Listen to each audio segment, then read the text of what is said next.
All right, story time. I'm going to tell you a story years ago when I was younger, dumber, and just doing stupid shit. But anyway, I used to be, when I was 18, to join the Army. Didn't know what else to do. I graduated high school. I'm going to get out of my parents' house. I have no fucking clue what to do, so I just enlist. And I joined the Army. Anyway, I'm living in the barracks.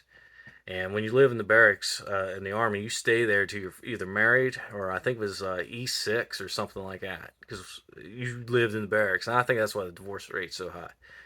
But anyway, I'm living in the barracks and up on the just before cell phones. This was 92, 95. There were no fucking cell phones. So they would call the barracks and leave you messages. And most CQs will fold the fucking note up where not every motherfucker can read it. Yeah, well, these fucking assholes were fucking leaving it down so everybody could fucking read it, and I had pissed this woman off, and she sent me all this fucking hate mail, fucking, I'm gonna have you gang raped by dudes, I'm gonna fucking cut your dick off, because, it was the whole Bobbit thing was right around that time, and she thought it'd be funny to talk about cutting my dick off.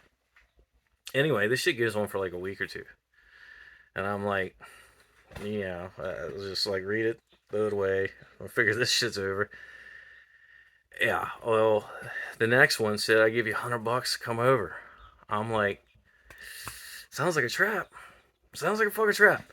But, then at 18 and 20, I felt like fucking Superman. I felt like, why wouldn't she want to get on this dick? Maybe I did hit it that good that she's willing to pay $100 for me to come back. And I'm like, possibly, but I also think it's a fucking trap. So I put a fucking hammer in my jacket. I'm like, because she did say she's gonna have me gang rape by dudes. I'm like, fuck it, let's roll over there. I'm fucking handling myself. Show up at her house. She opens the door. Sure enough, there's two dudes watching TV in the living room. I'm like, but she takes me straight to the bedroom, and we're in there,